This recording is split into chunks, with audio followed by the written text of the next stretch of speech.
Lately I've been thinking about this life and how it brought me here. Staring at this man in the mirror, I see him often. He'll wipe my tears. Only if you knew what I was going through. Only if you walked it in my shoes. Certain things don't like to talk about, but I'll always remember the chaos in my Welcome to the Message Hope Podcast, where hope stands for hearing other people's experience. My name is Adam. My name is Mike, and today on the show we have a San Bernardino native. He's I look up to this dude. He's raising children in recovery. He's big in service, and he's finally in here. Welcome, John.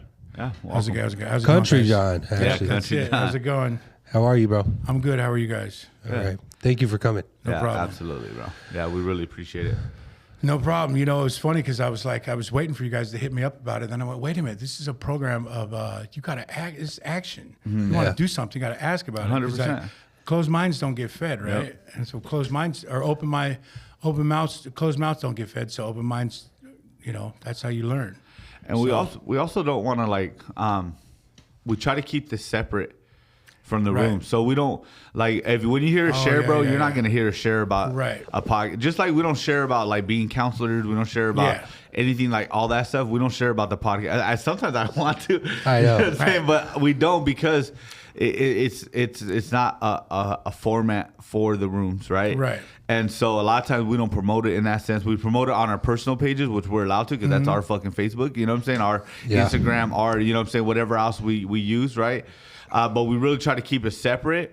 But there are a lot of people that we got fucking, we got like an endless sea of people to interview. You know what I'm saying? Yeah. So, But the good thing about the guidelines that we follow and the programs we work is it gives us a sense of like how to live a life in rules, you know, within some boundaries. Because like if you're anything like me, growing up, I colored outside the lines. I didn't want to do what I was told to do. So like I needed somewhere to, you know, it's okay to do it this way, and then go, you know, where we're from, we take it to the, you know, in every aspect of our life, and we can use any of those traditions in any, you know, everything we do, and if we do that, things work out. It's really weird. Yeah. You know. All right, John. So tell us what it was like for you growing up. Start from the beginning. Basically, grew up in Highland, San Bernardino. I still think Highland is East Side San Bernardino, but It is. yeah, pretty much, right? Yeah. Unless you're up on the hill, like it's, you know, broken home, you know, had to mother and stepfather who were into drugs. Like, of course, I didn't know what they were doing when I was a kid. I was just told to, you know, play outside for 10 hours a day. Had no clue, you know, that was fun. Remember going on camping trips, and I was like 9 or 10, and they thought it'd be cool to watch me get drunk, and they got me drunk, and I passed out. I don't really remember more than that, but that was, you know, it was all fun and games, you know. And then, but like my stepdad was kind of abusive, so my hideaway from home was my dad's house, and you know, he didn't treat me like that. It was nice, but I wasn't paying attention to what was going on, so that kind of went here and there. And then my stepdad or my dad and my stepmom smoked. You know, they smoked weed with me when I was like 11, and I liked weed. Weed was all right, you know. But I learned later, like I do it till I throw up everything. So like I smoked weed, you know. My stepdad would get high with me, but then like I would take it to the max, and he didn't get it because like that's the only way they knew how to relate with me as a kid, you know. But from an early age, I did it to the max. I binge drank or I binge smoked. I just did it till, you know. So anyway, so like into middle school, that's when I started smoking weed, and then got into high school and was really smart in school. I could do a lot of stuff, but I got bored quickly. So when I got bored, I would just do other shit. But with the abusive stepdad at home, like I had to learn how to hide it. So like I was straight A's and B's with 62 absences, but I knew the guy who would pick up I would figure it out and and sign it all off. Like should have went to college, but drugs were fun, you know? And like I remember 10th grade, 11th grade, ended up going to Pacific, and that's where shit really hit the fan. I was hanging out with the guys who were getting high and doing lines of meth. First time was on the cover of a Vulgar display, a Power Pantera CD in a bathroom. And that was it. Like once I found that, I fell in love with that. I could drink as much as I wanted to. I could talk all night long. you know, and it did nothing mattered. It was just that. But that was that didn't last very long. I remember I was like 18. I met a girl that was working across the street from where I was working at, and we fell in like, you know what I mean? And I had a kid. I think I was 20. So like I didn't really sow my oats because I left my house when I was like 18 and abusive. But once I got bigger than him, it went from physical to mental, and that's where shit really, you know, messed me up. So anyways, working, got a girl pregnant, we moved out, and then my old buddy, one of my best friends growing up, he came back into my life and I started doing meth again. And then I really started doing it because I didn't have, you know, and I got her hooked on it, and, you know, and then there we were with a 2-year-old, and like it didn't work out, you know, and some shit happened and the cops got called and like we split up, and like I tried to stick around for my kid. Like I'll never forget 3 o'clock in the morning, staying in an apartment with no water, no electricity. I couldn't really breathe because my tongue was so swollen, and not even having a clue like what I was doing was wrong. I was just getting high. I was having fun, right? It was sex, drugs, and rock and roll. I was still a kid. Still didn't matter. And so I met some chick that was really cool. She liked to drink. She wasn't really into meth, so I act like I wasn't, you know, and that worked for a little bit, but then that didn't, you know, and then my life really hit the fan after I lost that relationship. Living on the streets in San Bernardino, went to Vegas for a couple weeks. And back then, Vegas was like really heavy on marijuana, and they were kind of lax. So it was at that time when you could get good speed for cheap. And I was like, I'll do that. And I came back from Vegas completely into my addiction. Like it was full blown. Living on the streets of San Bernardino, sleeping in behind Salvation Army on Highland. They had those giant trash cans. Well, there was a couch up there. I slept up there. I jumped down in the morning. Like I was allowed to come to my mom's for a burrito or something, but I wasn't allowed in the house. I was living on the streets, right there between like where Target and Sterling. So basically from Party Doll on Baseline to Highland and anywhere in between, Little Africa and all that stuff. Like you know. So that was cool, but like it never dawned on me how dangerous that stuff was, living on the streets like that, you know. And then I called my sister one time and said, hey, wouldn't it be crazy if I got locked up for Christmas? Well, 2 days later, right? I learned later I got to quit saying that shit because I say it and it happens. So I got locked up for Christmas, so I was supposed to go to Reno because, you know, and this is before I had any idea of what recovery was, so I had no clue that, like, you can't go away from your, you know, when you leave somewhere, you're taking yourself with you. Right. So I get out of jail and I end up with this chick in Vegas. And like a year later, I'm like, I'm going to go to Reno because now I'm sitting at a bus station smoking crack for the first time because someone had it, right? Like, fuck, dude. Like I'm on my way to Reno and I go into this crack house and my stuff is going to Reno because it's in a bus, you know, and I had to get back there and I go in this other bus and I'm like, you ever felt like the only cracked out white boy in the back of a bus and like downtown in San Bernardino? You know where it's at. And it's like, so crack wasn't fun. Didn't have fun on that one. But what did you go to jail for? Domestic violence. Oh, okay. Yeah. So that and I got a little loose and then I never paid the fines, never did the classes. So like everything stemmed from that. And I just got lucky. Like I was in the mix with people, but I was just smart enough to say no thanks. You know, no, I don't want to get in that car. And it never happened. It just never happened because it would have happened eventually, you know. But that was where it started, and I just, you know, never learned how to treat them right, and it was a big issue for a long time. So it started a lot of stuff, but I got to jail, and everybody seemed to be okay with it. So it wasn't like a, you know. Yeah. So it was a hard one to get through, and like dude, nowadays I'm surrounded by women, I couldn't even think, you know, and that's a big anyway. Before I go back, that's a shame. Will get you fucked up, you know. Like I don't get to live like that no more because that's not me. Yeah. But I get to be an advocate for that, you know, because that shit happens. Yeah. And you see it. I don't know if you see it in people's eyes. You could tell like there's something going on, you know. Yeah. That's something that I struggled with for a long time. It's even a tough in one, recovery. Dude. Yeah. I'm yelling at the girls. Like I hate to blame how I was raised, but I had no other fucking example. Yeah. and had no other example. And like my stepdad is 5'3", my dad is 6'1", and I'm 6'2" and 450. Like I'm the worst of both. You know, it's not cute. And it's not like I got a heavy voice. This shit fucks up little kids, you know, and I don't like it. You know, for a long time before I got clean, like I was a monster in my head, you know. Like there's little, like babies would come to me in the rooms and it fucked me up because I didn't know if I could trust myself around kids. So I didn't do anything to them. I was just a mean guy. And these kids, like Dylan, you know, there was a kid last night, one of the first kids that made me feel like I was okay. You know, like babies know, you know, kids know. And it's like, I am an okay guy. I just had to remember that, you know. Yeah. And that's another thing. I'm a huge action figure collector, horror fan, movie nerd, all that stuff. All that stuff died the day I started getting loaded. Yeah. That guy, that kid I was when I was 13, that dude who loved all that stuff and can understand that it, like living in Jurassic Park, that movie was a beautiful movie. Those things, that kid, I killed that kid or I suppressed him when I started getting high. And like, you know, and so now if you go to my house, I'm a giant nerd and my girls are into it.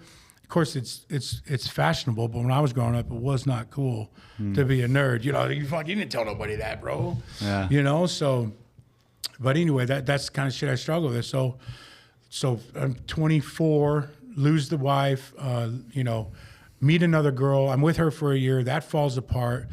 I'm walking across the Redlands Bridge. There's a bridge in Redlands that I don't know if it doesn't have a fence. I think it's Palm, or the other one, Orange. You could walk through it's the one that goes up to Highland. And I tell my buddy, I call him, I say, hey man, I need a reason why not to jump off this bridge because I had no wife. Daughter was not in my life. And this girl that I really liked didn't want me around. And like I never really had heavy thoughts of suicide, but I pondered for her, you know? Like I'm grateful I never had a gun in my life because I probably would have used it. Yeah. But that moment, I started walking. I ended up in Highland, and they came and got me. And that weekend, all 4 of my friends were in a house in Highland, right near Walmart, and they all got shot in a raid. And I was at work, and that fucked me up for a long time too. I should have been there, but I wasn't supposed to be there. You know, It was a drug deal gone bad, and like, still don't know the exact details on whose fault it was, but like those things, like. Being a protector and being there for people. Like I'm a big dude and like I can, you know, watching the abuse happen to my brothers and sisters and not being able to do anything about it or not do anything about it because I was a coward or I felt like that because my stepdad made me feel like that. I always had like this, I wanted to protect people, but I couldn't because I was, in my mind, I was 13, I was a child. But I look like this, you know, and that really, you know. And so anyway, I finally am at the end of my rope. I'm in Adelanto. I've done every single county jail in San Bernardino. That was the last one. And that was a tough one because my mom says, hey, if you go to prison, I'm not coming to see you. And I'm like, fuck, I don't want to. If I went to prison, I knew I would be a different guy because I'm impressionable, but I'm a big dude and I can kind of handle my own. And I will do what I have to do because I don't want to get, I don't like getting hit. So I got to do what I got to do not to get hit. You know what I mean? So I'll do what I have to do. Like when I first time in jail, I didn't know what what do they call this? Peckerwoods. I didn't know what that was, right? I'm like, I'm white. I'm with those guys, you know? I had to beat up a dude because he ate off a black guy's tray. I didn't know what that was, but I was just doing what I was told. So I knew if I went to prison, shit would get different. And I'd come out different. And so my dad at that time was set free. And I got through there, and I had to do 52 classes of anger management. And unfortunately, you know, my dad was on a pedestal in my mind because, like, the abuse at my mother's house, I'd go to my dad's, and it was a getaway. But I wasn't there to see my dad, like, do the 6 months of staying, no drinking, and then drinking like a madman. I didn't see that, or I didn't, blinders.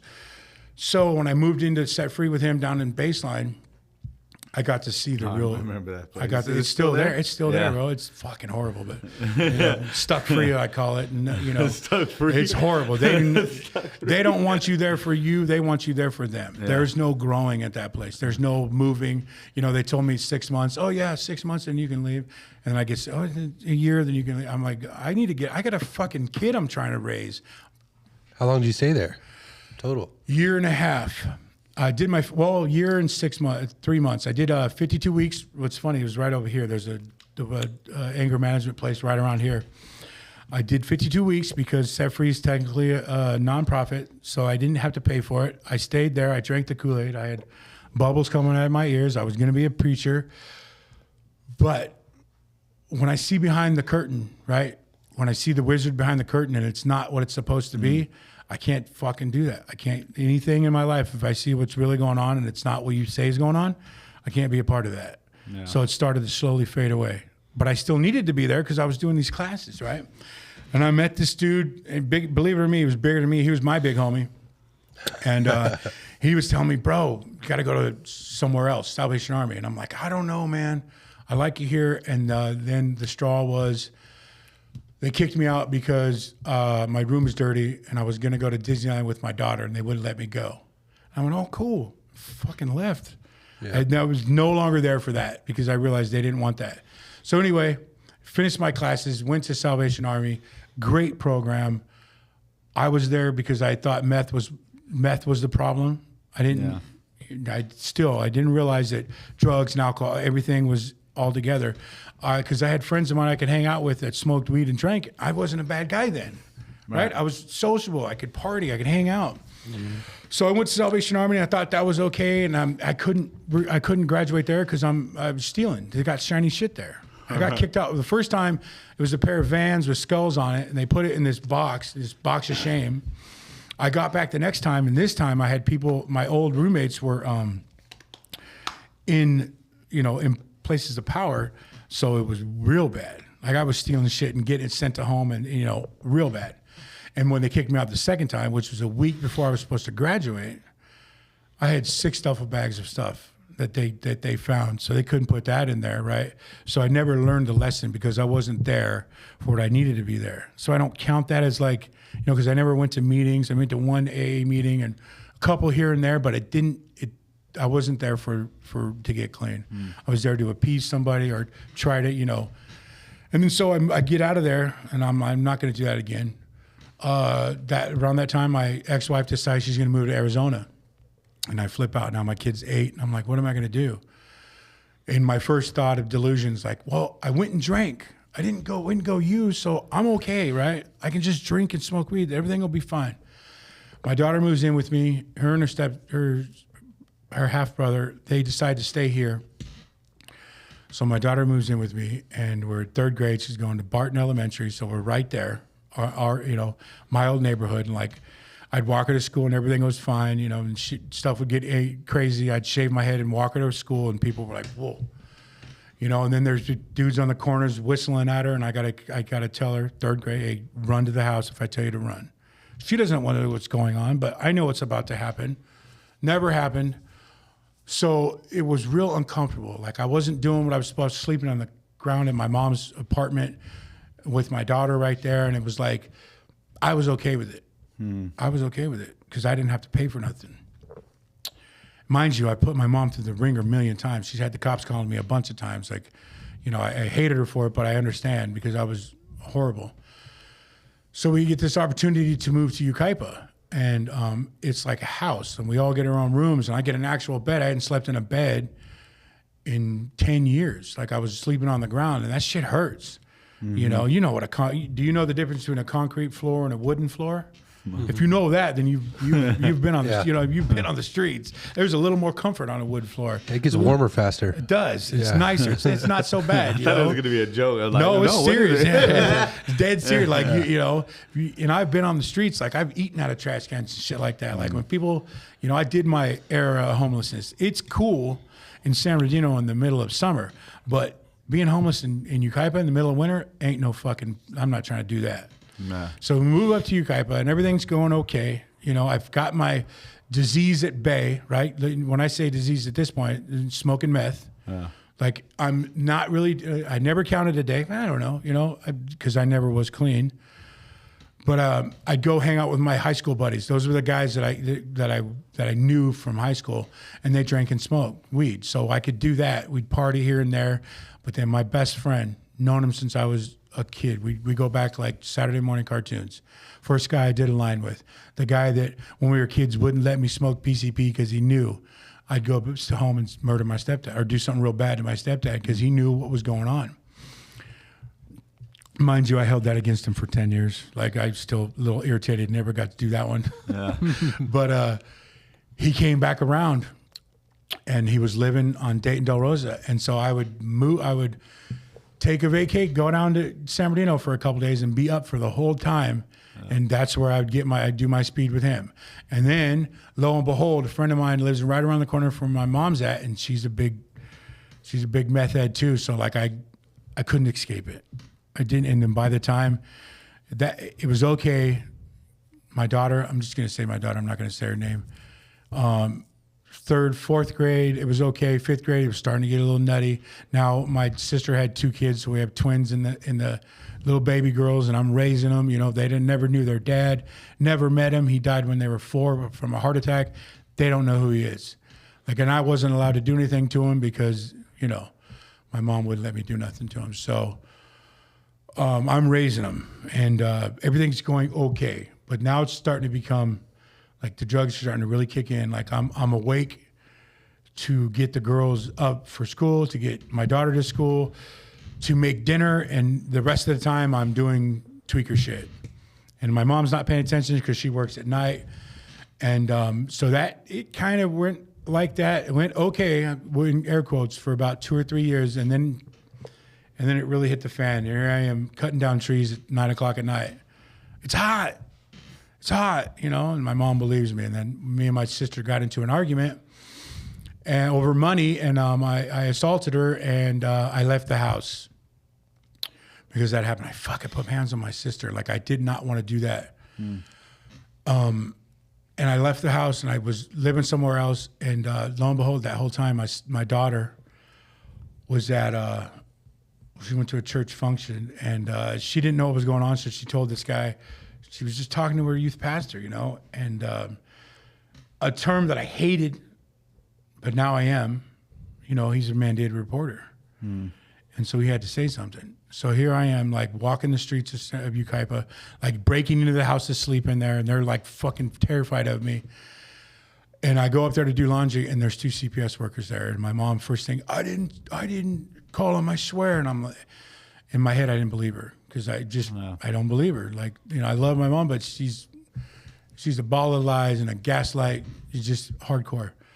So they're asking me questions, and I'm like, yeah. She said, do you use drugs? I go, sometimes.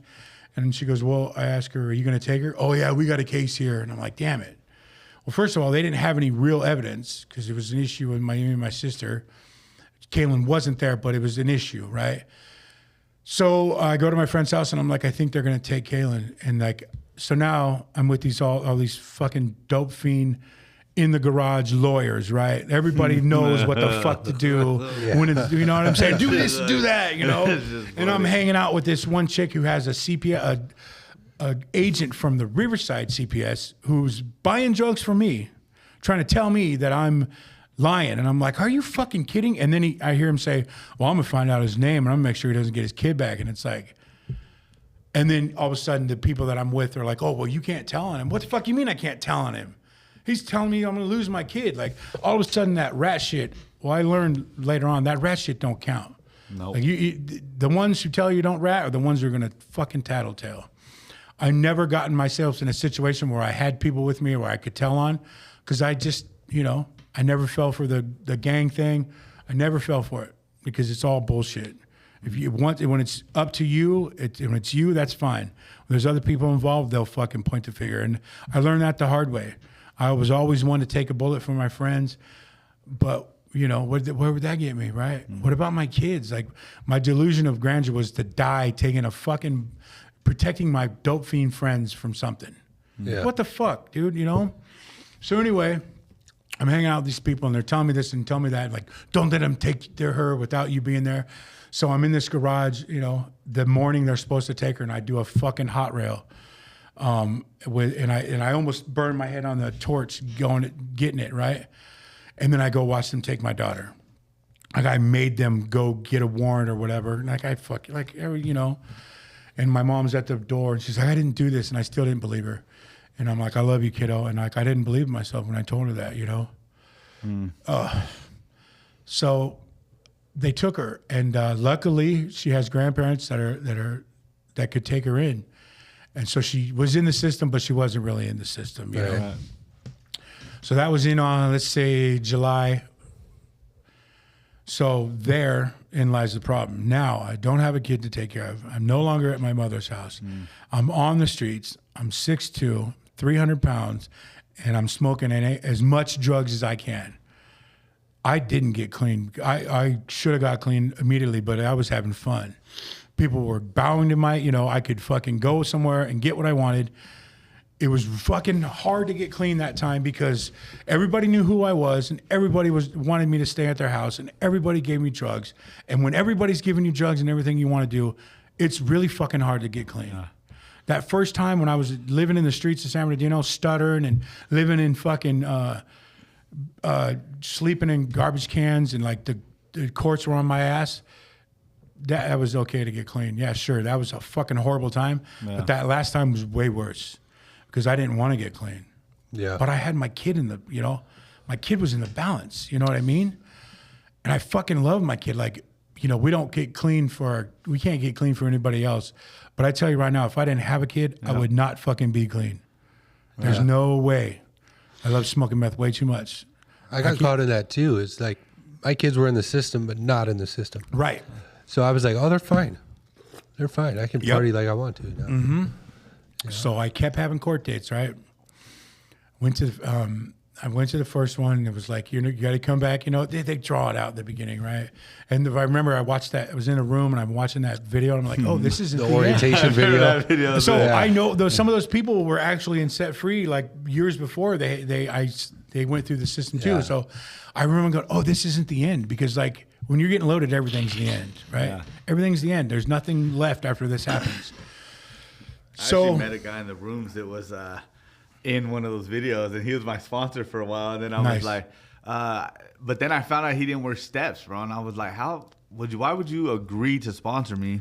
Right. But I ended up getting loaded anyway, so it didn't matter. But, you know, but still, it's like, how are you going to agree to sponsor me when you ain't never wear steps, bro? That makes no sense. Well, those are the lip service guys. Those are the guys, you know. Crazy to me, It's bro. like when you hear someone say, like, when you hear, it sounds like someone's reading off a script, and you're like, dude, you heard somebody say that, heard somebody say that, heard somebody say that. Parroting. Well, yeah, you're parroting. Yeah. It's obvious. Yeah. You know what I'm saying? You can hear it if you've been around long enough. Yeah. So I remember, that was June or July. August and September, I'm fucking on the streets having fun, riding my 21 speed up and down the streets, doing whatever I can. I'm losing weight because I'm not eating. I'm just doing meth, drinking energy drinks, and fucking whatever wants to be fucked, like having a ball, right? Yeah. And the delusion, I was sleeping in you know what a tack shack is? It's basically on a farm. It's the little building where they put all the equipment. Oh, yeah. So I moved all that out, and I had indoor, outdoor grass, AstroTurf. I had a fucking cot, and I had all my stolen stuff in here, and I was fucking living the dream. I wasn't on the streets. I had a place to go, and it was great. I remember going, I'm cool with being an addict, you know. And then someone gave me some pill form Lodo acid. And if you've done acid in your life, do it before life kicks you in the balls, because after life kicks you in the balls, there's no such thing as a good trip. Like I was fucking losing my mind. I'm walking around with a bottle of whiskey. Mind you, at this point, I'm so thin, I can, like, my bicycle shorts, I can put 2 bottles of booze in my shorts and walk out of the place, you know? So I tried all the whiskey Stater Brothers had, all the top shelf shit. And it's all poison. It all tastes the same. But this was during that time, right? And so here I am walking around the streets with a bottle, kind of knowing where I'm supposed to go because I'm tripping balls. But like, luckily I didn't run into anybody that had a problem, because I don't know what would happen. I made it to where I was going, and I'm losing my shit, and I'm like, nobody wants to help me, and I'm realizing that these people don't really give a fuck about me. As long as they can't use me as a battering ram. They can't use me to get what they want from people. I'm no good. And like, I don't know you, but I hate being taken advantage of. It's the worst feeling in the world because it's just like you're used. I hate using people, and I hate being used, you know? So, but I still stayed there because they had the drugs, right? This was August. Things were starting to really fall apart and click together, you know? So now it's coming into October, and I have this great idea. I'm going to steal costumes for kids. You know, hey, you want costumes? I'll take them. Don't trip. I'll get your kid will get a costume for $10. So I'm doing that, you know, and I'm stealing it. Every store in Yucaipa, I'm stealing, and I don't give a shit. I got $10 in my pocket, I'm stealing. Mind you, CPS cases, all that's going on. I'm not realizing what can happen if I get in trouble. And there was a dude I was hanging out with. It was kind of my build, balding guy, and he was always getting dirty looks in the stores because they thought it was me. So, you know, I'm running around, and then finally, court happens. My ex-wife, over the phone, because she's in another state, she says, I want to sign my rights away. I don't want to do this. And I went, oh, fuck. I have a chance. I have a chance to get my kid back. And I still couldn't get clean for another 2 weeks. But that was the moment. There was a turning point. And then I turned 35. My birthday's the 29th of October. I turned 35, and I was sitting in the Oasis trailer park on Highland and fucking, well, you know what I'm talking about. Hate and fuck, nobody wanted me around. I'm sitting like this chick I was with, my friend, quote unquote friend, that I was wanting to be with, but couldn't have the time for me, had me going everywhere she went. I was sitting in there, I was hating life, and I was like, what am I doing? I can't do this anymore. And I get back to where I'm at, and like, nobody's there, dude. It's my birthday, and like, I'm childish, man. I want somebody to fucking wish me a happy birthday. This chick comes out with a cupcake, and I'm like, everybody's at a Halloween party, and I'm like, fuck, I fucking hate everybody, you know? I was tired of it. I was done, but I still, so somewhere in that time, I went to a bar in Redlands. I like singing karaoke, and someone saw me doing karaoke. I'm at this house where I'm sleeping in the garage, and they recognized me. She's trying to get clean. There's a dude that we know together so they're like, yo, you need to go to meetings? I'm like, yeah. So before that happened, so one weekend we pick up a bunch of meth, big old rocks. Never seen that much meth in my life. For some reason, there was a fucking maggot in there too. It was weird.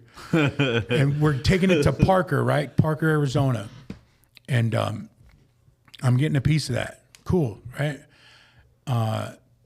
Get to Parker, Arizona. There's a guy there that's selling acid. I'm like, I like that. So I take 2 hits of acid, and I'm going around the casino in Parker, Blue something.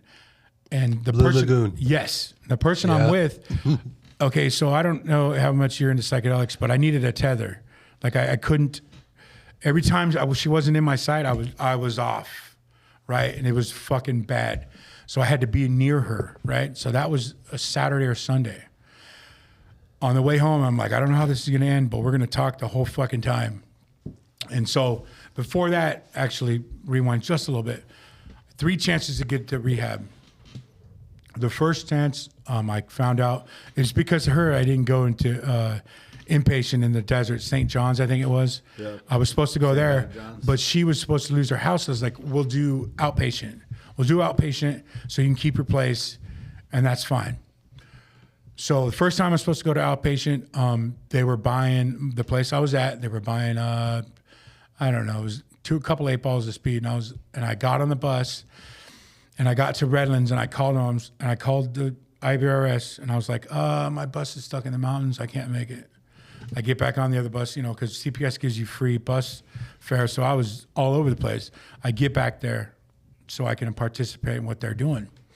The second time, my good friend, the guy that I've known forever, he's going to go pick up, I think he said a teener, maybe even $20 worth. And I was like, well, you might as well take me with you, right? Yeah. Let's go do that. Like, so I didn't even realize like the big, right? And the little, like it was the drugs regardless of the size. And so the third time, this time should never have happened. I'm coming down off of speed and acid. Those 2 drugs do not mix. Mm-hmm. It was fun, but it's fucking wild. And my friend's kid because we had to go drop off the money. Once again, I was like, I don't want to do this. I can't do this. I can't do this. And he said something I'll never forget. He said, if you want your daughter back, you got to do something every day to get her back. So I was like, fuck. So I had him drop me off on 9th Street, and I go in there, and there's people I've never met. There's this chick I never saw after that. She tells me it's going to be okay, and she gives me a hug. And I believed her. Like, I don't know these people, you know? And so the person who ended up taking my my intake, her name's Yvonne. She just took like 15 years or more than that. But here I am coming on speed acid, so I don't know what to tell him. I'm afraid to tell him I'm coming off of acid because I don't know what's going on, right? But every time I say my daughter's name, I'm crying. Every time I say my daughter's name, I can't stop crying. She's like, what's your drug of choice? Meth. What about weed? No, fuck weed. I hate weed. Weed sucks. Like, weed was no longer, it was the enemy of mine because it made me go to sleep. And so I get through that, right? And they're like, you got to be here tomorrow. I'm saying in my mind, I'm like, okay, well, I'm going to test dirty for 3 days. So let's go up to Manna Market right on the corner and buy me a pipe and get loaded one more time. So I do that. And I go to the meeting, I go to rehab the next day, and I see these people walking in, and I'm like, whoa, this is weird. Like, my only thing before that was like inpatient. Inpatient, you're locked in the bubble. That shit don't work for me. The bubble don't work, because as soon as you're out, you're out. If you ain't got no program, you're going to get high. You're going to walk right to the liquor store. That day. I did. Matter of fact, there's fucking liquor stores all around them places, like every single corner. Yeah. So I was intrigued by the fact that they have to go by liquor stores, you know, like, wow, you really got to walk in here and piss test. And at that point, I was famous for wearing a Camelback because I rode a bike everywhere. I was a little thinner, so I rode a bike and I had water on my back all the time. So I go to class, I go to the rehab, and I can't remember what they were talking about, but I was like, wow, this is okay, because I can't smoke tomorrow. You know, this is it. I got to get rid of what I got tonight. I get home, and like, mind you, I'm a big dude, and I'm fucking, when I'm insane, I look like people don't want me to be around. Like, I don't get it. What do you mean? Yeah. You know, like, no one wants me around anymore because I'm fucking volatile, and like, I'll snap and hurt people. And it's like, nobody wanted to smoke dope with me. Nobody wanted to smoke dope with me. That's how bad it was. I had a fucking pipe full of dope, and nobody wanted to it. Nobody wanted it. I couldn't give it away. How, you don't need tweakers that would not take free drugs? Like, these dudes did not want me around. Like, it was bad. And the person I was living with, like, we were in rehab together. I remember being like, fuck her, I'm not giving this to her. I remember waking up in the morning on Tuesday or Wednesday, November 9th, and having it in my hand and throwing it away. Now, that's not my clean day, because it didn't say nothing about alcohol, right? Mm-hmm. But then I go to a meeting that night, and then in the traditions it says alcohol, or in the readings, alcohol's a drug too, and I'm like, you know, and then like, but then when I went to go test, they go, oh, by the way, we test for alcohol, and that first week they're not tripping on that first week. So I had a bottle of Dad's root beer, or not Dad's, but root beer whiskey. It was whiskey. By that point, I was drinking all the whiskeys, and I was getting into bullshit, right? And I handed it to my buddy that I've known since forever.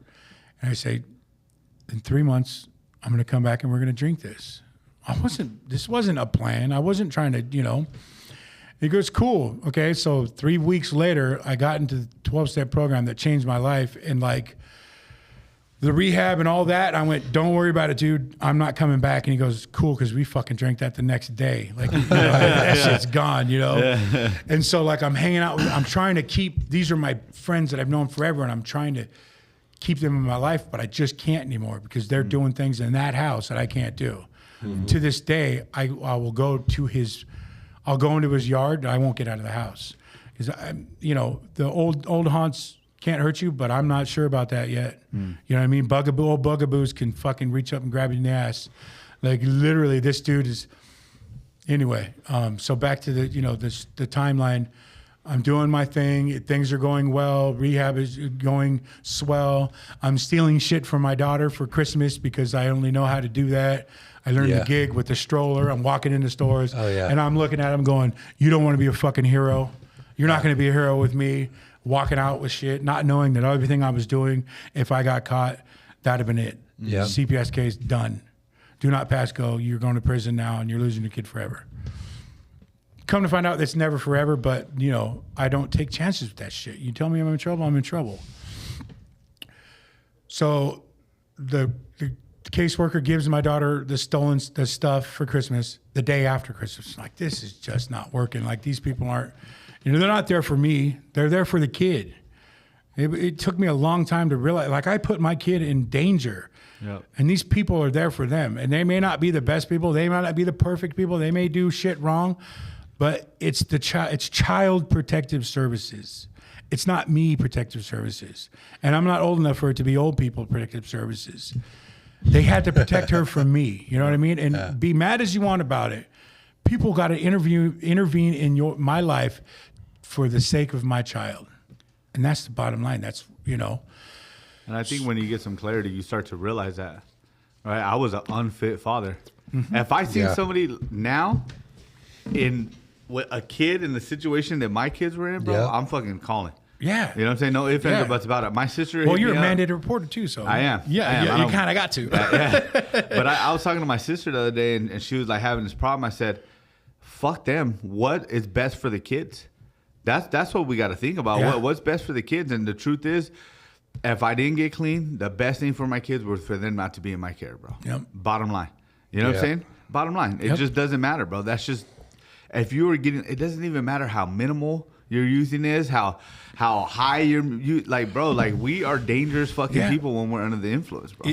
Because with the using, it becomes a lifestyle, and with the lifestyle, it's like, I know these uncles, right, that were with they were cool dudes, but they were fucking creeps. Like, I don't really know what they were doing. They never fucked with us, luckily, but these were bad dudes, like, you know. And then there was a point in time where I was talking to a friend of mine. I was ranting and raving about, you know, the youth pastor, and he said, well, what church? Where's this dude at? And I had enough foresight to know to not tell him. Right. You know, because I'm not trying to get nobody. You know what I mean? I'm deep down, I'm a good person at the bottom. I'm not nice. I'm not trying to be a nice guy, but I'm a good guy. I'm not trying to get people hurt for no reason. So through this, I'm doing these parenting classes, and they're teaching me how to, like, raise a kid, like a fucking child, infants, toddlers. And I'm not really paying attention. This is where I was coloring a lot. It turned out to be color therapy. I did it a lot in meetings when I first got here. Like, if you hear ask, they'll tell you I had a fucking set, right? That's what I did. I listened. I can listen to you and do what I'm doing and pay attention, and you can't fuck with me. I'm smarter than I should be, right? And that's one of my biggest issues too. I'm smarter than for my own good, but not this program. Like, not, you know. Anyway, going through rehab, and they're teaching me all this shit, and I'm going, why, dude? Like, they're telling me, you know, kids don't respond to being yelled at, and I'm like, that's not true. That's not true, you know? Like, it's true. Like, it doesn't do anything good for them. So I graduate in March, right? March 22nd. I walk 2017 at IBRS in Upland. Mm-hmm. My family's not in town, so no one from my family is there. I'm still the black sheep. It's, you know, it's bad. Like, I think 30 days makes up for 30 years, right? Like, you think, well, I'm clean for 10 seconds. Don't you love me now? Like, that shit takes a minute, you know, even if you got consistent clean time. I was the black sheep. And then even with that, the family has to figure out how to live with a different black sheep. Like, you're not the problem no more. They have to recover too. It's fucking nuts. Like, you know, it's a family. If anybody doesn't tell you it's a family disease, they're blowing smoke up your ass. Yeah. It affects every part of it. Yeah. And it's in your, and I'm a firm believer, and it's in your genes. Like, my dad's dad died of 40 of alcoholism. My grandfather on my mom's side, he was 70 something of cancer, lifelong alcoholic. It's in my blood. Yeah, there's no ifs, ands, or buts about it. It's a family disease. It's hereditary. It's there. They've even done studies where they think it's like something in the genes changes when you start doing that stuff, and it's really crazy. Well, the chemicals, the structure of your brain starts to change, so it changes the DNA, and that's why it's considered a disease. So that's why it could going be to school. I'm learning shit like kids who kind of mess around with stuff when they're teenagers, like. Not habitual, but here and there, they have a better chance of not becoming addicts, other than ones that like us who fucking dive deep into it from an early stage, like learn how to cope by using drugs. Those guys are fucked, and that's me. Yeah. Like going to school, I'm like, Jesus Christ, there's a lot of stuff I did that they did studies on, you know, that like that's me. Yeah. And I'm at a point now in my recovery that I don't blame no one. Like shit happens. Yeah. You know, the one thing that when I was I had to do the shrink, I was trying to blame my father, and it's like, well, his dad died when he was 14. He didn't know how to be a father. He doesn't know how to be a father. And like, you telling me I can't blame him? I was mad. Fuck. I was so mad. I can't blame any of my parents for treating me the way they did. Yeah. Well, they were never taught the correct way. They were raised the way they were raised. So broken people raise broken people. Yeah. Hurt people raise hurt people. Yeah. So as a father and in rehab, there was like 2 dudes in there, and I was like, and I tend to get stand on a soapbox. Like, we have a chance as fathers to break this fucking cycle of deadbeat dads. Yeah, we get to be the not deadbeat dads, and in my family, that's, you know, it's huge for me. Like I stand on a hill of that. My both examples of parents I have on father's side, they didn't have much to offer, you know. So like I didn't learn anything from them, and so it's tough. I don't get to be that today, and I will not be that today. You know, over and staying clean, I have a pretty good chance of not doing that. So I graduate March 22nd. My family's in Reno. They're not even in town. There's a thing called Day of the Dinosaurs that I was doing in Corona on March 25th. At that time, mind you, my phone was broken because I fell on it. It was shattered, but like you couldn't get anything in or out. I'm at that place. It's an all-dayer. Like I was there. It was fucking awesome too. I love that that meeting. That's one of my favorites. Somehow, because lo and behold, I got family that's kind of in the other fellowship that like around my recovery. Like it's weird. You get clean, and you think you're in your own world, and then all of a sudden everybody knows everybody, right? Yeah. The world ain't that fucking big. No. And so someone gives me a phone call that my mom and sister are in the hospital. And my mom's a bit of the hypochondriac, so I brushed it off. Didn't go home right away. Ended up going to dinner at Famous Dave's. I think that's Famous Dave's in Redlands, where the parking lot, Mountain Plaza, whatever that is, right there. Yeah. Didn't go home. I get home and I have a Kindle that still works, and I call my brother, and he tells me our sister died from a blood clot. And I couldn't believe what he was saying. Like, and he's like, "Don't go to mom's," because I was right around the corner from my mom's. And like, that's my little brother. So my little brother can tell me what to do, but he can fuck off because that's my little brother. Like, I'm not listening to you when it comes to that, right?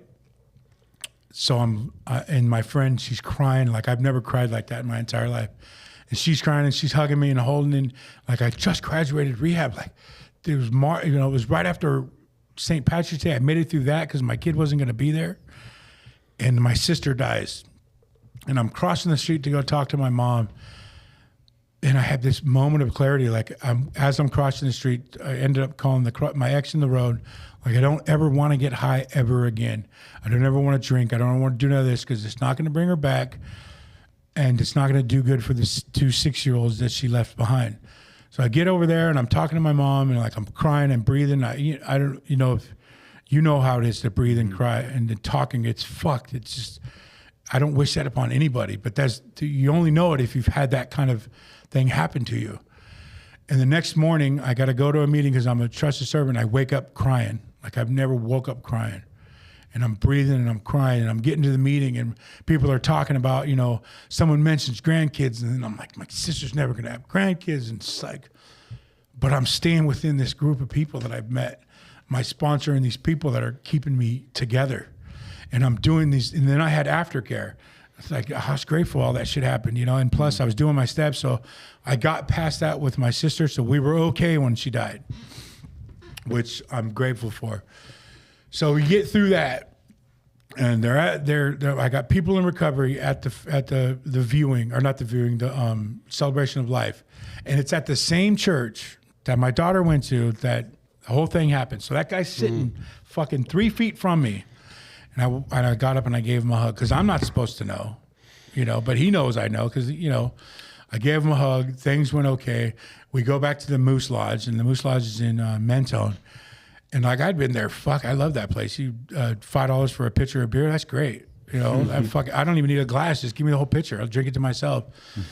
But I was there with people in recovery, and I wasn't there for that. Like the day after my sister died, all the family came over to my mom's house, and everybody was drinking my favorite beer, Coors. I drank Coors because no one else drank Coors. That means I can buy a 36-pack, and I get to drink the whole fucking thing because nobody's going to drink it, right? I'm selfish. Like, fuck it, But everybody was drinking that. It didn't even bother me. Like I was set. That fucking thing happened. That X in the road happened. I am not doing this no more. The day before that, I was trying to get my kid back.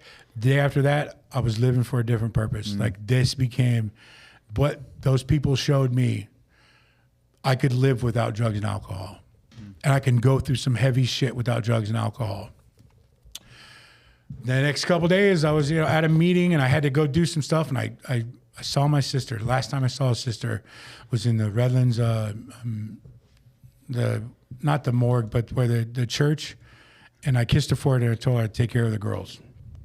And it was weird. Her forehead was clean. It was just too clean, and it tasted weird. I'd never forget it. So I go on about my life. I finished that. I finished rehab, and I'm doing the 12 Steps program, but I'm not doing anything. I'm doing the 12 Steps program. I'm not working. I'm in deep with the 12 Steps. I'm doing all that, but I'm not elevating. I'm just kind of, and any amount of time without any with me, I gotta have something going on. Yeah. I gotta have something. I gotta be doing something, or I feel like I'm just gonna regress, and it's gonna be a matter of time before I get high again. So I got a job. I was moving shit around, helping people in yards, and I'm big and I got weight, dude. I can't do heavy working. So I was doing this for this dude, and he wasn't gonna hire me because I'm slow, and I'm like, what the fuck, man? I got mad at him. And then he knew a guy that worked at California Theaters selling tickets over the phone. That was in San Bernardino. The fucking same bus route that I took for CPS was the same bus route I took for work. So I did that for 2 years. Walked to the bus station, got to the bus, walked to downtown East Street, got to where I was working, did 2 hours on the phone trying to sell people tickets. And, most of the people that I know, they bought them. They're still fucking getting them to go back, right? Because there's a thing around here, a job, a better job, a career. So it was a job. And I was happy. I hated it. I was happy to have it, but I didn't mind walking all that, I was getting paid nothing. But it was a job, right? I was on the bus more than I was working. Yeah. And then a friend of mine, a girl that I knew, we rekindled. She had 10 years. I had a year. She got clean in 06. I got clean in 16. There's a 10-year gap. We started hanging out, and at that time, I had another friend, the same guy who got me that job. He said, "Hey, you get a car, I get you a better job." And it was Horizon selling solar. So here I am in a gold Dodge Stratus 07. My girlfriend lets me use it, and now I got a better job, right? And now I'm going to Hemet every day. And lo and behold, I walked around San Bernardino my whole life. I did not realize that from Yucaipa to Purdue and Yucaipa to Hemet, it's the same fucking time. 20 minutes. It's just going through a hill. I was so closed-minded where I live. I think one of you says it. There's a 4-block radius, right? 6-block radius. Yeah. And you're like, whoa, there's actual shit around here, I knew this chick. I was in Yucaipa, and we're at the roundabout, and there was cars, and she's from Cabazon, and she's like, there's cars. What the fuck? So anyway, I get that job, and that's going well for a little bit. Now I'm not doing as many meetings anymore. My job is a little more important. I'm sleeping, going to school, or not going to school, taking the kids to school. And then I decided that, it was okay in the middle of the day to watch porn on my phone at work. I'm not doing anything. I'm just watching it, That's not okay? You got good stories. You know what I mean? Good storyline. They know how it's going to end, and so someone sees me do it, and then I get fired because that's way out shit. And that was a New Year's Day, and I'm terrified to tell my girlfriend because she's not a fan of that stuff. I just lost my job. And the guy who got me the job won't call me no more. He's like, dude, what the fuck? Wouldn't pick up my check. It was embarrassing. But So that happened, and I was like, fuck, man, I almost lost everything I had, but luckily we made it through. And then I started going to meetings here and there. I said, I don't really want to do this anymore, but I don't want to get high, but I got to kind of do this. And then the world shut down. COVID happened, and COVID was a great reason not to go to a meeting. I tried Zoom. I didn't really care for it. Like I'm playing video games where they're trying to, I was already in this. I made that fucking decision when my sister died. I was never going to get loaded again. Not realizing that you got to live by some principles. You got to practice some stuff for this thing to work or this thing to be of value to you. You got to put some work in. And so now all of a sudden I'm a dude who shows up for my birthday, and like I hate that. I still hate it, because it's like, what are you doing, but I'm doing it like, you're not going to tell me anything, And so I'm doing these things. I'm barely in the program. And then I have a moment, my mother right as COVID happened, she gets sick and she hasn't walked since. She's been bedridden since. So as that's happening, and I'm realizing I'm going to have to take care of my mother away, I never thought I would. I'm like, I need to go back to the rooms because this isn't going to work. Like I can't do this by myself. I got to be able to escape this shit, So I get back to the rooms and I start digging in deep, but it was weird. Like no one knew who I was. It was only a year, but COVID and all that, everything changed, Yeah. And so now I'm taking care of my mother in a way, and when I don't have to go into details, but you understand what I mean, in a way that I never expected, and it wasn't going so good. I wasn't doing a very good job, and she was getting sick very often, and all of a sudden, now APS is at my door and CPS is at my door because her mother got so sick and wouldn't let me call a hospital. She got septic, and then when she got septic, her brain fucking went crazy, and she was telling the nurses, yeah, there's no one at the house for the girls. They're by themselves. There's no guardian, because it was true. Neither one of us had got guardianship of the girls yet. And so here comes a fucking CPS worker, and the house is a mess. It's trash. It's never been clean. And he goes, yeah, I'm taking the kids for 3 days till you get this cleaned up. And luckily, once again, I know, coincidence, right? I had an aunt that was up the street that took the girls for 3 days. They were allowed to come help me clean the house, but they couldn't stay there. And now here I am clean with fucking CPS again. And I'm like, God, I'm a fucking loser. That loser thing, it's as far as I get, it still wants to remind me that I'm a loser. And, anyway, so here I'm reaching out to people in the rooms and people I barely know. And now we're talking about, they're coming to my house and I'm embarrassed. There's 10 years of shit and there's rats, all kinds of fucked up shit because we live on a hill. So they help me clean it up. And we cleaned it out, get it all cleaned out. The CPS guy goes, oh, that's great. Can't believe you did it. I'm like, what do you mean you can't believe I did it? Like, I try to be nice to those guys because they can do whatever they want. I did it. It's like, that's good. But I suggest that you get guardianship for these girls. And I'm like, I can't do that. I got a CPS case on my jacket. I'm a fucking loser. They're not going to give me the girls. My mother's incontinent. She can't do it. She's bedridden. I was the only one. My brother was in his own, he's in another city. He's got his own life going on. So once again, I'm leaning into the program. My grant sponsor comes with me. I don't have a car because that Stratus kept getting hit and it was like unreliable. So someone lets me use their car to go to court in San Bernardino. Now, mind you, I had never been in that new court, like as a criminal. I've never been there. I don't want to be. Yeah. I know what the inside of the old courthouse looks like. I don't really care to know what the inside of the new one looks like. So I go in there and they tell me what to do. I get there's, if you ain't got no money, they'll help you pay for it. And I follow suggestions. I'm telling people about what's going on. That now we're moved into a new house and everything's clean because now I can't fucking stand dirty shit, right? Like all of a sudden this tweaker who loves mounds of stuff, like I can't have piles of shit everywhere. I got my little pile right here, but that's it. So now they're doing a virtual of the house. I'm going through the motions.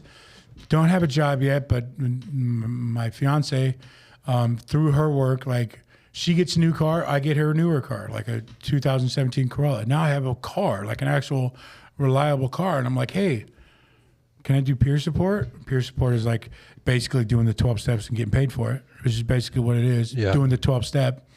So anyway, that's happening. That's ruminating as I'm trying to get the girls.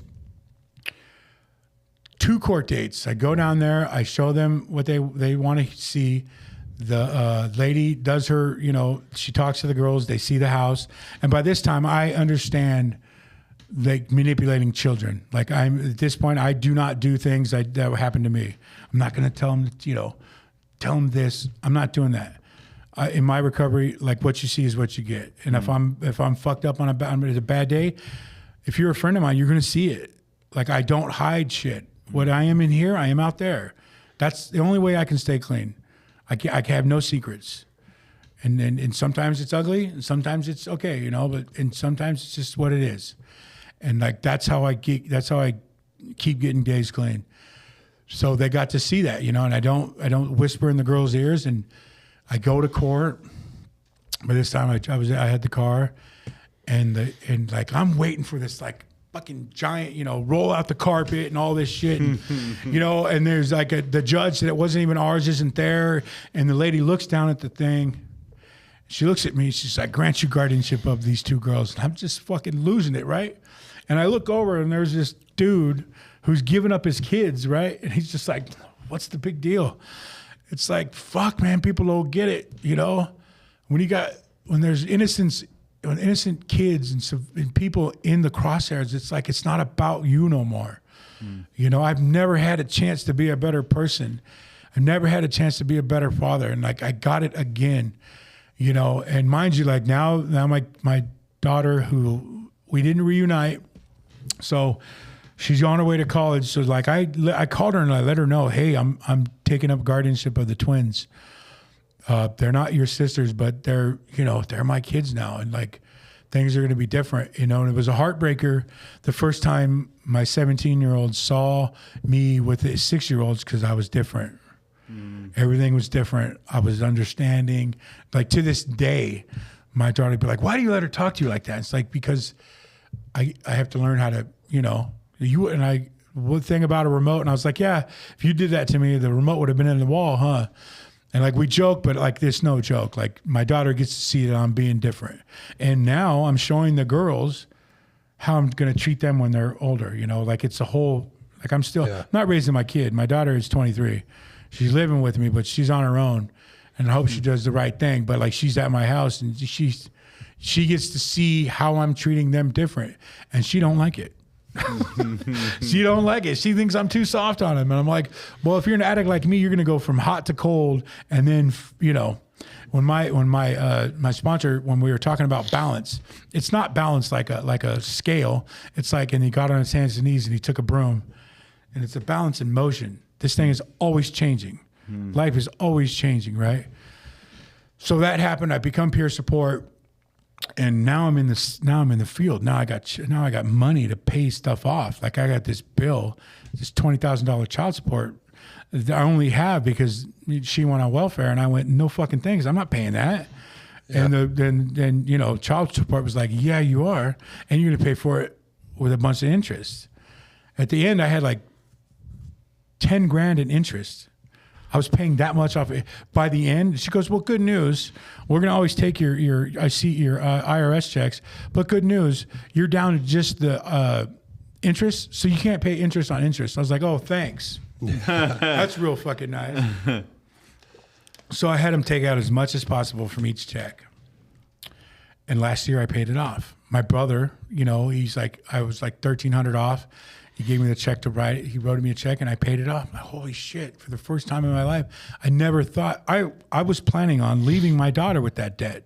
Like that wasn't something I was going to pay off. You know what I mean? I don't give a fuck, right? Like that's not happening. I paid it off. I wonder if that could happen. I don't know. I don't know if that debt, but some debt will transfer over. You know what's funny is the other day I was leaving somebody's house. I look at, if I don't make it home, Raylene gets this debt. Addie gets this debt, and Layla gets this debt, and Adam, he's good. You know what I'm saying? I ain't leaving him with nothing so far. Yeah. So far, you know what I'm saying? Oh, yeah, dude. So far. With this job I got, I wrote my daughter as a, whatever that is with the retire, like she'll get it. Yeah. I never was in a position to do that. And only by the grace of something higher than me, right? I still have a problem with the word God. I'm good with the word gods, but I just don't think there's one up there. But anyway, and also when we get up there, whatever you believe in, that's what you're going to see. That's what I feel. And that's going to be a fucking trip for a bunch of people. So through the gods of my understanding, like, this happened, right? And now all of a sudden I might have a future. You know, we live one day at a time, but I thought I was going to die before 30. And then I made it 30. I was like, fuck. Yeah. And I thought I was going to die. And I was trying to, there was moments where I smoked so much weed and did so much drugs that like my breathing was stalled. And I was like, I don't think I'm going to wake up. And I woke up and I'm like, fuck. Yeah. You know, fuck, I don't want to do this no more, you know? And then I used to live downstairs and like, I'm a big dude and I'd walk up to the top of the stairs and I'd be like, I could fall right now and I might do it. And this is clean, but now I'm dealing with my weight and it sucks. But my luck is I'd fall, you know, I'd hit my head and I'd be paraplegic for the rest of my life. Like I just don't get a break like that, you know? So anyway, so the job is going well, and then it went from like now you got to be certified. So I had to go 2 weeks of training in Riverside, and I certified certified peer support, and it's weird because it's CCPS. So now I'm like, it's CPS. My fucking initials behind my name. It says CPS. And that's weird. And I'm a mandated reporter. And, you know, the word weird, one of the archaic terms is beautiful and magical, mystical. Like I'm weird. Are you my kind of weird? Maybe. You know, it's not always a bad thing, but things just keep lining up. You know, and then like now I'm at a better job, and you know I don't hear as much as often in the rooms as I used to. Get a job, find a better job, find a career. Just don't hear it like you used to. COVID fucked a lot of stuff up. Yeah. It created a distance. Yeah, Zoom is a nice platform, but there's a disconnect. Yeah. If you're anything like me, I need to be in the room with them, you know? So anyway, I'm doing that and I'm working. My schedule is a graveyard. Graveyard, I love it. I'm a spooky dude. I was born in October. Everything spooky is cool. Graveyard's cool. And I'm doing great, you know. I'm just checking beds and making sure they're breathing, and I'm doing a little bit of paperwork here and there, and I'm going along, you know. But there's something like, you know, I got people that are in treatment, and they're like, you need to be a counselor. I'm like, I don't want to fucking, like, I'm okay where I'm at. I'm afraid of success, but I understand that failure. I'm cool. I know failure. Mm-hmm. My first thought is failure. Like I make cakes on the side, Big Country Cakes at Facebook.com. And sure. You know, I do that for people. And I've thought for sure, I'm still waiting for somebody to get sick off my cakes. It's like, but it's flour and sugar. You know, they might blame me for their diabetes, but they're not there yet. But I've always had this seed of doubt. Yeah. Anything I do, you know, I always get this like, you know, people think I'm dumb. No one's ever called me a dummy. But I've always called myself, I'm pretty smart. I just kept getting loaded instead of going to school, you know? And then a friend of mine, I'm too smart for my own good. I don't think I'm smarter than the program. I don't think I'm smarter than the disease. But ask me what your, you know, Empire Strike Back came out, that kind of meaningless knowledge and weird shit, you know, I had to learn. They didn't have Google when I was growing up. There was encyclopedias, you know? So I learned shit. I thirst for knowledge, and I don't think that's a bad thing. So anyway, so now it comes to pass. I should probably do that. So I'm going to school. Last year, I decided I'm going to do the counseling thing. It's online, and like I'm at this point today, I'm about 12 weeks away from finishing counseling school. One Saturday every week, every month, or every week for a year. Yeah. Mm-hmm. And it's like. And I get these moments where I put my head in the sand and I just go, right? Like I was doing stuff for area in the program, and like I got done with that, and I just kind of was going to work, going to school, one meeting a week, and then all of a sudden my birthday happens, my belly button. And so like I told you before, I turned 35 and I got clean 2 weeks later. So every year, that 2 weeks is a fucking moment. I got to question what the fuck is going on. Because I gauge myself every year. It's not in a race with you. It's not in a race with you because I'm never going to win. You're never going to win. Right. I don't know what the fuck you got going on. We can look good in a meeting, but that don't mean shit. Yeah. Like when you went through your shit last year with your mom, that was a side I never saw. And that's the shit we need to see. You know, we need to see what we look like and what we do when the chips are down and we're about to fucking throw our life away. Yeah. What do you do? Yeah. And you stay clean, you know, and people tell you clean time don't matter, get some. If it don't really matter, fucking lose it. Yeah. And then come back to me. Because I've seen enough people, you know, fuck with it, or not even come back. So no thanks. You guys, everybody in the rooms, everybody you meet, everybody I meet is an example, good or bad. Mm-hmm. You know, even in one person, this is a good thing, that's a bad thing about him. So anyway, so I'm doing that. You know, and right now, like everything. So this year for my birthday, I'm looking back, like relationship with the twins is better. You know, one of them, we had a little issue and we got that taken care of. She talked to somebody. Now we have communication. Like, you guys know how important communication is in everything. And like, especially with raising kids, like you just don't know. And they're girls. Like, I don't fucking know what I was going through at 14. I'm not going through what they went through. Right. You know what I mean? So like, and I'm so quick to take the blame for everything. It's all my fault. I fucked up. I yelled too much. And yes, that's a factor. But also I got to remember there were 6 when their mother passed. They don't have someone to talk to all the time. They got it. You know, they got shit they're didn't understand how to get rid of.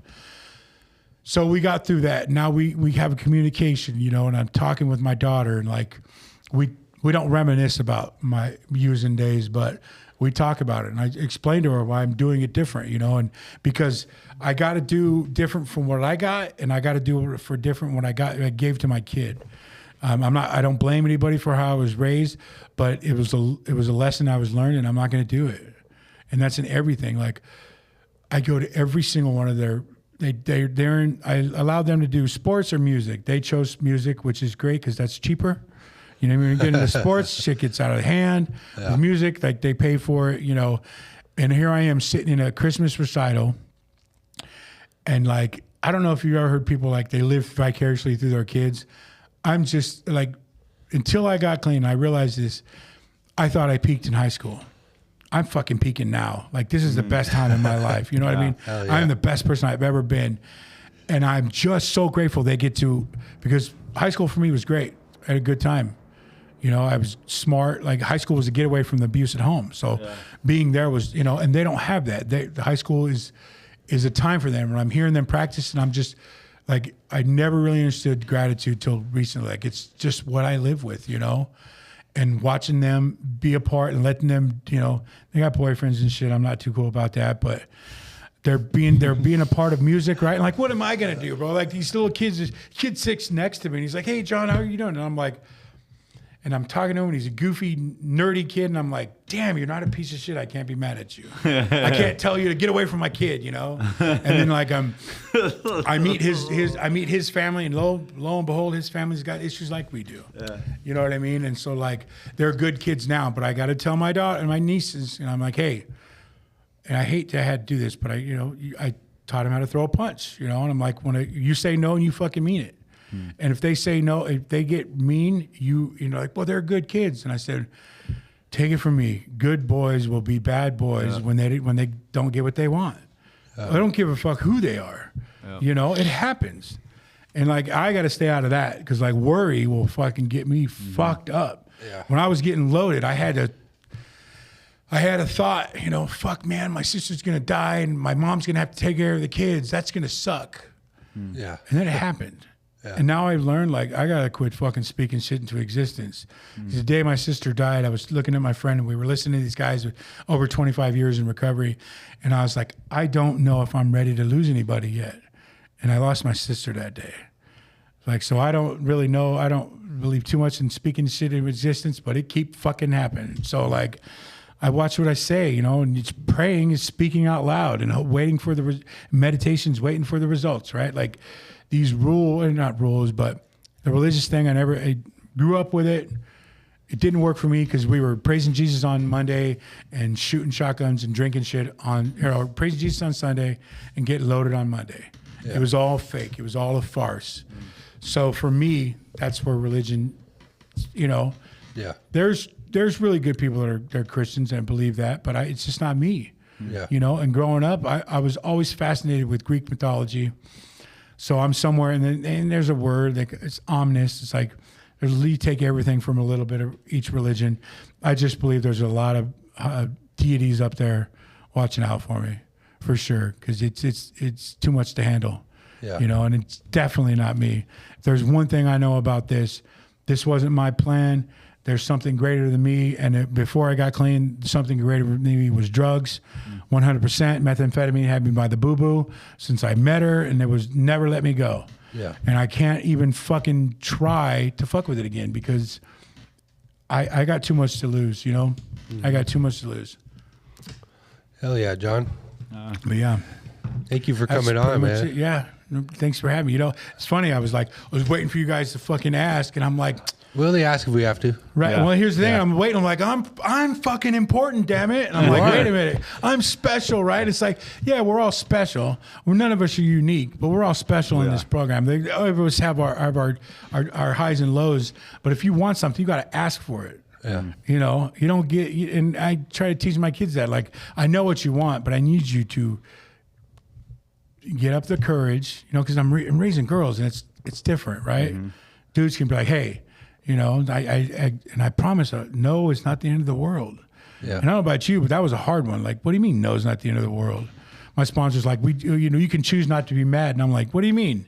What the fuck's that mean? Like, Yeah, I don't know. this is my trigger, bro. Like, I still haven't figured That pisses me off. fuck, dude. pisses me off if I'm saying Yeah. that. You mean I can't be mean and loud and boisterous and, you know, that's not how we get things done now. You know, it's not, you know, it only works to a certain extent. Yeah, You know? and not even that far of an extent either, bro. No. I think my kids have a healthy fear of me. Like Right. the other day, I was like, bro, if my neighbors heard me, they would think I was an abusive dad. They hear you, dude. Right. Trust me, they hear Because, you. the other day, like, I walked in the room and I was like, man, if you guys don't get this fucking room cleaned up, I'm fucking you guys up, right? Right. And my oldest daughter, my 21-year-old who lives with me, she's like, you know, we're not as scared of your fake threats anymore, right? And I was like, shut up, dude. Yes, Right. they are, you know? But, like, it's fucking funny, bro. You know, Yeah. I'm such a... Adam ain't gonna bust a grape. But he talks like he is. I'm not, but... Like, my kids, they respect me. They do all that stuff. They're fucking amazing kids, bro. I've had to learn how to be more on the softer side because before it was like, do what? It's still like that, right? Like, I expect you to do what I tell you to do. I expect you to have respect for me. But over the years, I've really had to come with a more softer approach because, like you talked about, the communication is important, right? And whenever I'm being yelled at, my brain shuts down. I get defensive, and my first thought is, fuck you. You know what I'm saying? Whatever you're saying, fuck you. Yep. And I'm sure my kids do the same thing. You know what I'm saying? I'm sure when they get mad at me, they walk in the room and they flip me off and motherfucker, you know, all that stuff. But we got, I mean, look at bro. We got us three right here. Yeah. Yeah, Right. for me, it's fucking like, I'm loud. I don't know if you've noticed, but I got a voice, right? And it's like, it's too much. I'm raising girls. Like, who am I trying to, you know, overlord over? And they're like, it fucking kills me inside because I don't want to be that. I quit watching football this year because that team has no clue who I am, never will, right? But who, like, when I'm yelling and screaming, like, my kids are taking the brunt of that. They're hearing that. Like, so when I'm like, hey, it's time to go to school, like, I keep it at a certain level because I'm fucking loud. And I'm really overtly, like, obsessed about, like, not yelling at them and not screaming at them, talking with them because, like, we live in a house that you got to be loud because they fucking have their doors closed. But I want them to be able to have people at the house and not be embarrassed of me. And they tell me they're not, so I believe them. But in my head, I'm a big old goof, you know, and I just can't do anything right. Like, they're into manga, and I'm like, well, as far as I'm concerned, it's called manga. But they're like, it's manga. Like, whatever. And I let them do whatever they want. You let them express themselves however they want because that's the only way shit gets, you know, you're only going to find your true self by figuring out, you know, going into everything. And their musical stuff, they love the music I love, and I love that. I love, like, having influence on them, but I don't get pissed when they don't like shit I like. You know what I mean? Yeah. Because I'm not trying to make little me's. I'm not trying to control their life. Like, have you ever heard the term control enthusiast? I love that, right? Like, I'm trying to, but around here, we don't govern. And, like, what I learn in the rooms, we all should be taking that shit outside the rooms. Like, we don't live in the rooms, and if you do, then I don't know, man. That's a weird way to live, you know. Yeah. But like for me, it's learning how to raise these girls different and treat them, like talk to them in public, like I hear people talk to their kids in public. Because when I first got clean, I didn't believe them. Hey, I'm waiting for watch them grab grab them by the arm, get the fuck over here, stuff like that. Because that's just what I was used to, Right. And I don't do that today. And like I have legitimate conversations with them, and when I tell them, it's funny because I'll be like, I love you, and one of them will be like, I love you, and the other one will be like, okay. And I caught her a couple weeks ago. She's like, I love you. And I was like, oh, you said it. And I'm fucking all sappy and I got to fucking not cry, Before we end the podcast, because you're talking about that, I think one of the most beautiful things when I tell my kids I love them, I'm like, hey, I love you. I love you too, Dad. And I'm like, I hope you know, like, you are absolutely like the world to me. And they're like, I know. Yeah. Like that fucks me up every time for them to know, because I think I grew up like most of my life, like not knowing. Right. That people loved me or cared about me, and for like my kids to be like, I know, Dad. You Yeah. know what I'm saying? We know how, like, it's just like a confirmation. And one of my daughters, she doesn't say it. She's not like a touchy-feely kind of person like me, but she does stuff in the background. Like she messaged one of my exes, right? And she was like, hey, I just want you to know that my dad really cares about you. Please don't hurt him. And she will not talk to me like that. But just knowing that she's going behind my back and saying, look, my dad really loves you. Like, don't break his heart. You know what I'm saying? To me, that's like, all right, I love you too, Addie. You know what I'm saying? I don't mean to say her name, but I'll too late. Yeah. For me, like what I'm doing now, like trying to have a career and like going through this, like taking them to school, taking them to the dentist, like, my mom did bare minimum. I'm doing everything I can to be a parent. Like it sucks, but this is normal life, man. The people outside of recovery, this is what they do every day, right? And it's like I'm being an actual parent to these girls, and it's not all happiness, but I am great. I'm content. Like I'm looking for contentment. Happiness is moments, right? Yeah. Like I'm not depressed. I'm not down in the dumps.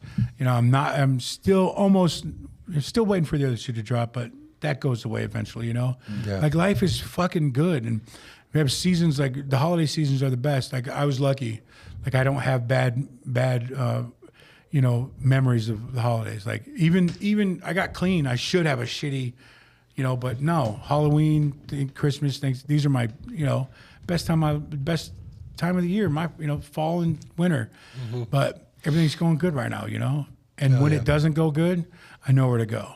I got people to talk to because it doesn't always last. You know what I'm saying? Yeah, for sure. And then that's what I look at today. I'm not like preparing for the storm. Shit's about to hit. It's like enjoy the time that you have. Be in the now. Because I'm like that little rabbit from Alice in Wonderland. I'm always late. I'm late for what? I don't fucking know. I'm always looking in tomorrow. Like I got to work tonight. I'm like worried about that. I go on vacation on Wednesday. Like let's just do today. Let's worry about today. Tomorrow will take care of itself. Yeah. And I'm starting to rely on my higher powers to do that. It's not up to me. Yeah. And when the curtain calls, that's it. Hopefully I did enough, Yeah. So John, one more question before we go. If you could give a piece of advice to somebody who's out there going through some of the things you went through and doesn't know what to do, what would you tell them? I'd tell them reach out. Find somebody. There's numbers, there's places, there's when I was living on the streets, like I couldn't believe the amount of resources that are out there. Talk to somebody, go somewhere, get into a rehab, get into a homeless shelter, talk to someone. There's so many different things. Suicide hotlines. If you're into drugs, you're alcohol, you're a gambler. There's so much, and I know it's hard to get to that point. Like we were talking earlier, it's like, rock bottom. Some of us can't get here. Until, when those people that come in those rooms, they come in there and they're just like, I can't do this anymore. My hats are off to them. I couldn't do that. Talk to somebody. Find someone who will listen. There's numbers.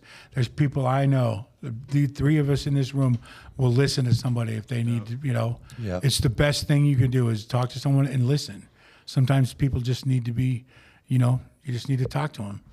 If you, like I said, a closed mouth don't get fed, an open mind won't grow. If we can't help you if you don't say something. Yep. That's it. And it will get better. You know what I'm saying? It will get better. All right, John. All right, John. Thank you. So go ahead, please follow us on Instagram, which is the Message Hope Podcast _ between each word. reach out to us. And be sure to like, share, subscribe, and comment. And also send this message to anybody who you think needs to hear Kountry John's story. Also, if you have somebody that you would like to hear on this show, you can reach out to us on social or send us an email at the messages hope podcast@gmail.com. We'll see you next week. I just hope my time's right, lost up in the limelight, but you'll never know unless you walked up in my shoes. As someone who struggled with addiction in the past, how does it feel to be able to give hope to others who are still struggling now? You know, it's such an honor to be able to hear other people's experiences of life, to see how when faced with the very thing that was sent to destroy you, kill you, and take you out forever didn't, but rather you have been given a second chance to give hope and be a light for those who are still in the dark. So don't be afraid to share your message to the world. You never know whose life you might be saving.